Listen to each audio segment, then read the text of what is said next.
যেই আমাদের বাংলার যুবকের আইডল শরীফ উসমান হাদি ভাই, যাকে খুন করা হয়েছে, হত্যা করা হয়েছে, তার খুনিকে কীভাবে ভারতের পাওয়া যায়? আমরা মাননীয় প্রধানমন্ত্রীকে বলতে চাই, অতি দ্রুত বাংলার জমিনে এনে ওই কুলাঙ্গারের বাচ্চাকে যিনি শরীফ উসমান হাদি হত্যা করেছে তাকে সঠিক শাস্তির আওতায় আনা হোক।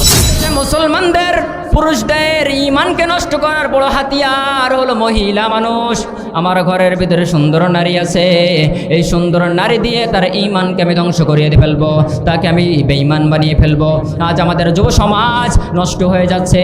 এই 12 যুব সমাজকে আমি ধন্যবাদ জানাই, এই জন্য তাদের জন্য দোয়া করি আল্লাহ যেন এই ঈমানের পথে অবিচল থেকে আমার মরণ যেন হয়, ঈমানের পথে অবিচল থেকে আমার মরণ যেন হয়। আমরা ঈমানের পথে চলতে রাজি আছি ইনশাআল্লাহ।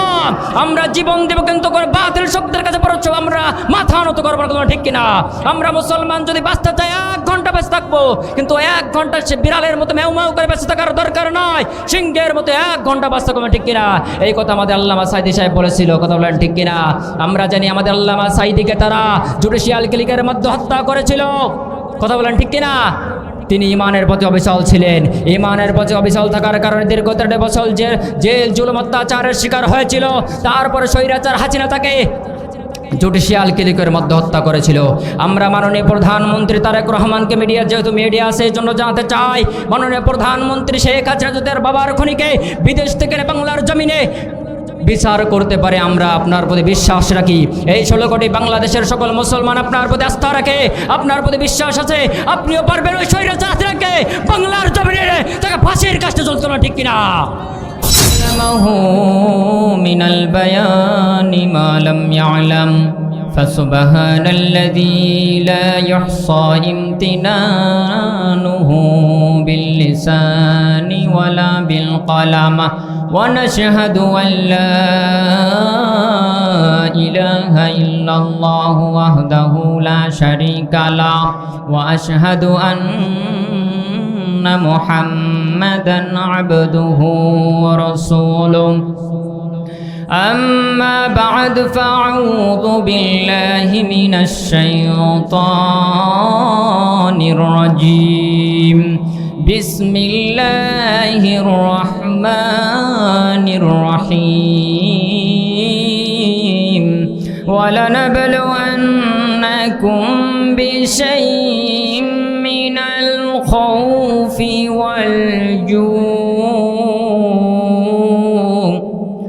والجوع ونقص من الأموال والأنفس والثمرات وبشر الصابرين وقال رسول الله صلى الله عليه وسلم الدنيا سجن المؤمن وجنة الكافر। আলহামদুলিল্লাহ, সর্বপ্রথম মহান রবের দরবারে শুকরিয়া আদায় করে, যে মালিক আপনাকে আমাকে ভালোবেসে দয়া করে মায়া করি অতি মহাব্বত করে দুনিয়াবি সমস্ত কাজ কর্ম থেকে ফারেক রেখে জান্নাতের ময়দানে আপনাকে আমাকে বসার মতো তৌফিক দিলেন, এজন্যই মহান রবের দরবারে শুকরিয়া আদায় করে সকল বলে আলহামদুলিল্লাহ। দুরুদ সালাম প্রেরণ করে এই মহান মানবতার মুক্তি দূত, যাকে আল্লাহ পাক রব্বুল আলামিন সৃষ্টি না করলে আসমান জমিন চন্দ্র সূর্য গাছপালা এমনকি আমাকে আপনাকে সৃষ্টি করতেন না। আপনার আমার নবী বিশ্ব নবী জনাবে মুহাম্মদ রাসূলুল্লাহ সাল্লাল্লাহু আলাইহি ওয়াসাল্লাম। আমি কুরআনুল কারীমের একটা আয়াতে কারিমা তেলাওয়াত করছি। আয়াতের ভিতরে আল্লাহ বলেন, আমি অবশ্যই পরীক্ষা নেব মুমিনদের, আমি অবশ্যই পরীক্ষা নেব ঈমানদারদের। কিসের মাধ্যমে পরীক্ষা নিব? প্রথমে আল্লাহ বলেন মিনাল খাউফ, ভয়ের মাধ্যমে আমি বান্দাদেরকে পরীক্ষা নিব। বলেন তারপরে বলেন ওয়াল জুই ওয়া নাকসিম মিনাল আমওয়ালি ওয়াল আনফুসি ওয়াস সামারাত, ক্ষুধার মাধ্যমে পরীক্ষা নিব, ধন সম্পদের মাধ্যমে পরীক্ষা নিব, জীবন ও ফল ফসলের ক্ষতির মাধ্যমে পরীক্ষা নিব।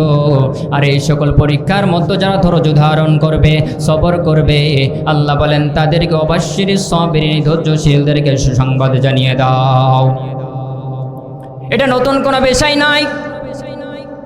নবীদের জমানায় নবীদেরও পরীক্ষা নিয়েছিলেন। সাহাবায়ে কেরামদেরকে ঈমানের পরীক্ষার সম্মুখীন হতে হয়েছিল। আপনাকে আমাকেও ঈমানের পরীক্ষার সম্মুখীন হতে হবে। তো কিসের মাধ্যমে পরীক্ষা নেবেন? ভয়ের মাধ্যমে। ঈমানদারদেরকে পরীক্ষা নেবেন আল্লাহ। অনেক সময় দেখা যায় আমরা মুসলমান আমাদের ঈমানকে ধ্বংস করার জন্য কাফের মুশরিকরা উঠে বসে লেগে যায়, কত রকম ফান্দি করে, কত রকম তারা লোভ লালসা দেখায়। আমার প্রশ্ন হলো, আমাদের রবকে, আমাদের রসুলকে, তাহলে আমরা ঈমান আনবো কার উপরে? আল্লাহর উপরে ঈমান আনবো। যদি আল্লাহর উপর ঈমান আনতে পারি তাহলে আপনি আমি হতে পারবো ঈমানদার। রসুলের উপর ঈমান আনতে পারলে আপনি আমি হতে পারবো ঈমানদার। কিন্তু আল্লাহ এবং রসুলের পর থেকে যদি ঈমান আমরা না আনতে পারি তাহলে আপনি আমি মুসলমান হতে পারবো না। কথা বলেন ঠিক কিনা? শুধু মুসলমান নামে হইলে মুসলমান হওয়া যায় না। আল্লাহ রাব্বুল আলামিন বলেন, আমি মুমিনদেরকে পরীক্ষা নেব, ঈমানদারদের পরীক্ষা নেব ভয়ের মাধ্যমে। সাহাবায়ে কিরামদেরকেও ঈমানের পরীক্ষার সম্মুখীন হতে হয়েছিল। সাহাবায়ে কিরাম ঈমানের পরীক্ষা দিয়েছে, আমাদেরকেও ঈমানের পরীক্ষার সম্মুখীন হতে হবে। প্রিয় হাজিরিন, ইরাকের এক ঘটনা মনে পড়ে যায়। ইরাকের বাদশা ছিল এক জালেম বাদশা। ওই জালেম বাদশার ওই দেশের ভিতরে যারা ঈমানদার ছিল, যারা মুমিন ছিল, তাদেরকে ধরে ধরে নিয়ে তাকে সিজদা দিতে বলতো, তাদেরকে বিভিন্ন রকম অফার করতো। মুসলমান ঈমানদার আল্লাহর গোলাম, তাদেরকে অফার করতো, তোমরা মুসলমান ধর্ম ত্যাগ করে আমার ধর্ম গ্রহণ করো, তোমরা ঈমান ছেড়ে দাও, নাইলে তোমাদের কঠিন আযাব দেওয়া হবে। তারা ওই বাদশার পায়ে সিজদা করতো। কিন্তু ওই জামানার ভিতরে তিন ভাই ছিল, এক মায়ের তিন ভাই, তারা ঈমানদার যুবক। তারা জানতে পারলো আমাদের দেশের বাচ্চা, জালেম বাচ্চা মুসলমানদেরকে ধরে ধরে নিয়ে তার পায়ে সিজদা দিতে বলে। আমার কথা হলো, মুসলমানরা কাকে সিজদা করবে? কার কাছে মাথা নত করবে? আমরা মুসলমান, আমরা ঈমানদার, আমরা পৃথিবীর কোনো পরাশক্তির কাছে মাথা নত করব না, শুধুমাত্র একমাত্র আল্লাহর কাছে ছাড়া আমরা পৃথিবীর কোনো পরাশক্তির কাছে মাথা নত করব না। এবার তিন যুবক যখন জানতে পারলো এই বাদশা মুসলমানদেরকে ধরে ধরে নিয়ে তার পায়ে সিজদা দিতে বলে, এই ঘটনা শোনার পরে তিন ভাই সিদ্ধান্ত নিল ওই দেশ ছেড়ে হিজরত করবে, ওই দেশের ভিতরে আর থাকবে না। তিন ভাই সিদ্ধান্ত অনুযায়ী রাতের বেলায় রওনা হয়ে গেলেন দেশ হিজরত করার জন্য। কিন্তু পথের মধ্যে বাদশার গোয়েন্দা বাহিনীর কাছে ধরা খেয়ে গেল। ওই তিন যুবক ধরা খাওয়ার পরে বাদশার দরবারে তাদেরকে নিয়ে যাওয়া হলো। বাদশার দরবারে নিয়ে যাওয়ার পরে তাদেরকে বলতেছে, তোমরা যদি ঈমান ছেড়ে দাও, তোমরা যদি মুসলমান ধর্ম ত্যাগ করে আমার ধর্ম গ্রহণ করো, তাহলে তোমাদেরকে ধন সম্পদ দেওয়া হবে, তোমাদেরকে ক্ষমতা দেওয়া হবে। মুসলমান ঈমানদার আল্লাহর গোলাম ওই যুবকদের একটাই কথা, আমরা জীবন দিব কিন্তু ঈমান দিব না। এবার বাচ্চা উজিরকে ডাক দিয়ে বলে, উজির, এদেরকে বোঝাও, এরা যদি ধর্ম ত্যাগ করে, ইসলাম ধর্ম ছেড়ে দেয়, এরা যদি ঈমান ছেড়ে দেয়, এদেরকে ক্ষমতা দেওয়া হবে, ধন সম্পদ দেওয়া হবে। এবার উজির তাদেরকে একটা রুমের ভিতরে তাদেরকে বোঝানো হলো। কিছুদিন পর বাদশার সামনে আনা হলো। বাদশা বলতেছে, এবার আমার পায়ে সিজদা করো। এবার ওই তিন যুবক ডাক দে বলে, আমরা মুসলমান, আমরা ঈমানদার, আমরা ঘুমানোর আগে যে কথা বলি ঘুমানোর পরেও সেই কথা বলি। কথা বলেন ঠিক কিনা? আমরা মুনাফিক নয়, ঘুমের আগে যেই কথা বলছি ঘুমের পরে একই কথা, আমরা জীবন দিব কিন্তু ঈমান দিব না। কথা বলেন ঠিক কিনা? প্রিয় হাজিরিন, আমাদের ভাই শরীফ উসমান হাদি জানেন 24-এর গণ অভ্যুত্থানে যিনি সামনের সারির একজন যোদ্ধা ছিলেন, তিনি বলেছেন জীবন দিব, জুলাই দিব না। তিনি বলেছিলেন, আমি যদি বিএমপির পক্ষে কথা বলার কারণে তোমরা আমাকে বিএমপি ট্যাগ দাও, আমার সমস্যা নাই। তোমরা যদি আমাকে জামাতের পক্ষে কথা বলার কারণে আমাকে জামাত ট্যাগ দাও, সমস্যা নাই। আমি যদি এনসিপির পক্ষে কথা বলার কারণে আমি এনসিপি ট্যাগ দাও, সমস্যা নাই। কিন্তু খবরদার তোমরা আমাকে ভারতের গোলাম, ভারতের দালাল এটা ট্যাগ দিও না। শরীফ উসমান হাদি ভাই চেয়েছিল এই জমিনের ভিতরে ইনসাফ প্রতিষ্ঠা করবে, কিন্তু ভারতের দালাল, ভারতের যারা দালাল বাংলাদেশ আছে, ভারতের লোক চাই না এই বাংলাদেশের ভিতরে ইনসাফ প্রতিষ্ঠা হোক। শরীফ ওসমান হাদি ভাই জীবন দিয়েছে, কিন্তু তার জুলাই দেয় নাই, ইনসাফের পথ থেকে তিনি এক পা পিছপা হয় নাই। আমরা মুসলমান, আমরা জীবন দেব কিন্তু ঈমান দিব না। প্রিয় হাজিরিন, এবার 3 যুবককে বিভিন্ন রকম অফার করলো, কিন্তু তারা কোনো অফারে রাজি হলো না।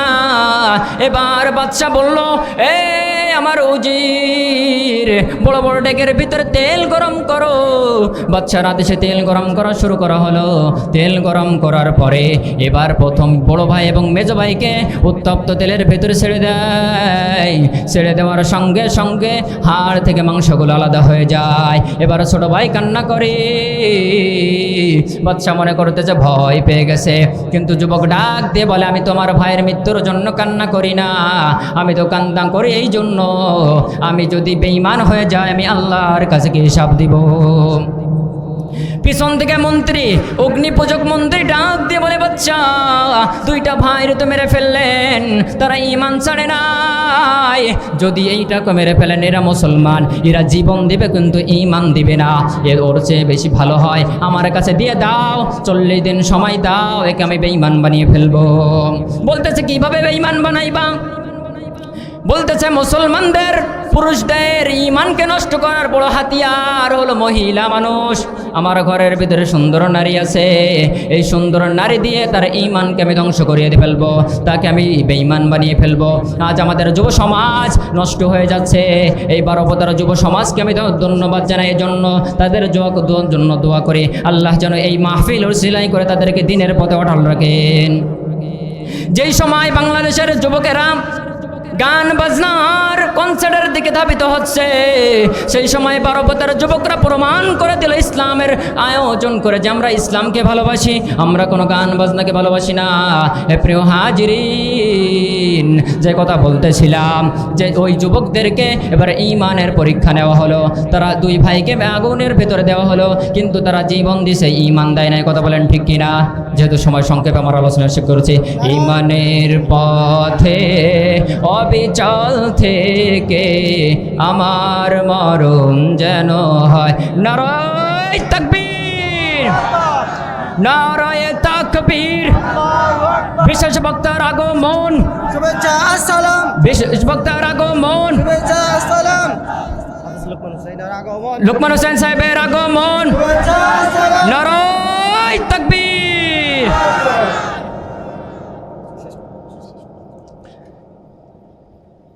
তো আমি ইসলামের সঙ্গীতটাকে আমার আলোচনা শেষ করেছি। ঈমানের পথে অবিচল থেকে আমার মরণ যেন হয়, ঈমানের পথে অবিচল থেকে আমার মরণ যেন হয়। আমরা ঈমানের পথে চলতে রাজি আছি ইনশাআল্লাহ, আমরা জীবন দেব কিন্তু করে বাতিল শক্তির কাছে পড়ছ আমরা মাথা নত করবো না। ঠিক কিনা? আমরা মুসলমান যদি বাঁচতে চাই 1 ঘন্টা বেঁচে থাকবো, কিন্তু 1 ঘন্টা সে বিড়ালের মতো মেউ মেউ করে বেঁচে থাকার দরকার নয়, সিংহের মতো 1 ঘন্টা বাঁচতে হবে। ঠিক কিনা? এই কথা আমাদের আল্লামা সাঈদী সাহেব বলেছিল। কথা বলেন ঠিক কিনা? আমরা জানি আমাদের আল্লামা সাঈদীকে তারা জুডিশিয়াল ক্লিকের মধ্যে হত্যা করেছিল। কথা বলেন ঠিক কিনা? তিনি ঈমানের পথে অবিচল ছিলেন। ঈমানের পথে অবিচল থাকার কারণে দীর্ঘ 13 বছর জেল জুলুম অত্যাচারের শিকার হয়েছিল। তারপরে স্বৈরাচার হাসিনা তাকে জুডিশিয়াল ক্লিকের মধ্যে হত্যা করেছিল। আমরা মাননীয় প্রধানমন্ত্রী তারেক রহমানকে যেহেতু মিডিয়া আছে এই জন্য জানাতে চাই, মাননীয় প্রধানমন্ত্রী শেখ হাসিনা যদি তার বাবার খনিকে বিদেশ থেকে বাংলার জমিনে বিচার করতে পারে, আমরা আপনার প্রতি বিশ্বাস রাখি। এই 16 কোটি বাংলাদেশের সকল মুসলমান আপনার প্রতি আস্থা রাখে, আপনার প্রতি বিশ্বাস আছে, আপনিও পারবেন ওই স্বৈরাচার হাসিনাকে বাংলার জমিনে তাকে ফাঁসির কাছে চলতে না। ঠিক কিনা? আমরা বলি নাই আল্লামা সাঈদীকে তোমরা হত্যা করেছো। আমরা প্রধানমন্ত্রীকে জানাতে চাই, আপনি বাংলাদেশের মানুষের ভালোবাসার পাত্র। আপনার এই মিডিয়ার মাধ্যমে আমি বলতে চাই, শরীফ ওসমান হাদি ভাইকে হত্যা করা হয়েছে কিনা? আমরা শুধু শুনি ভারত আমাদের বন্ধু, কিন্তু আসলে ভারত আমাদের শত্রু। যদি তাই না হতো, আমাদের বাংলাদেশের জুলাই অভ্যুত্থানে হাজার হাজার ছাত্রদেরকে খুন করেছে সেই হাসিনাকে ওই ভারত কিভাবে আশ্রয় দেয়?